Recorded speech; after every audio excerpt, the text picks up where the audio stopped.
I once met a woman who told me something about love that quietly dismantled everything I thought I knew about relationships. She told me she never felt jealous. At first, I laughed, not in a mocking way, more in disbelief. I assumed she meant she was just good at hiding it. Most people are. But then she told me about her husband. He's attractive, confident, the kind of man people notice when he walks into a room. His job means he's surrounded by beautiful, interesting people every single day. The kind of situation that makes most people spiral. You know the signs. Checking phones when they leave the room, replaying conversations in your head, that quiet knot of anxiety in your stomach, while pretending everything is fine. But she didn't do any of that. She was calm, not forced calm, not the kind people perform to look secure, real calm.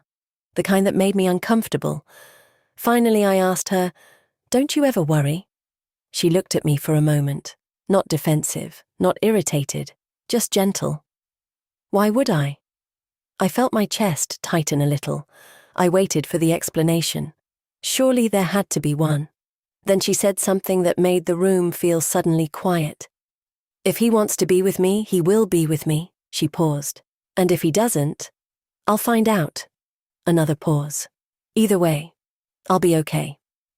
Something about the way she said it made my stomach drop. Not because it sounded cold, but because it sounded completely free. She leaned back slightly and continued, almost thoughtfully. "Being with someone doesn't mean owning them," she said. "He isn't mine to guard. He isn't mine to trap. He chooses me every day. Or he doesn't. That's his choice, not my responsibility."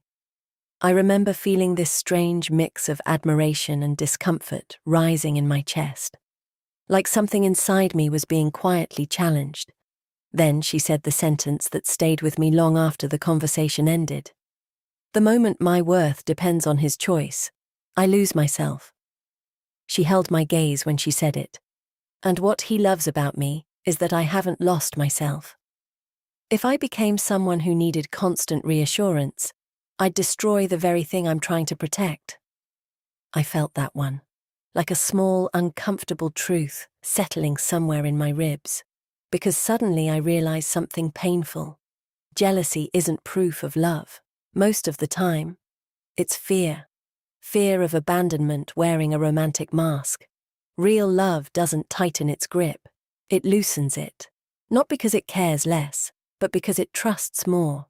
Jealousy whispers, "Am I enough?" Secure love quietly answers, "I already know I am." Confidence in love isn't loud. It doesn't demand attention or reassurance. It's calm, steady, certain. The strongest relationships aren't built on monitoring someone's every move. They're built on two people who respect themselves enough not to lose who they are in order to keep someone else. Attachment says, "Don't leave me." Self-worth says, "I'll be okay either way."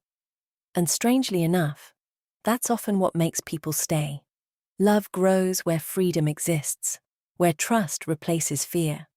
Because the healthiest love isn't possession, it's two whole people choosing each other, again and again, every single day.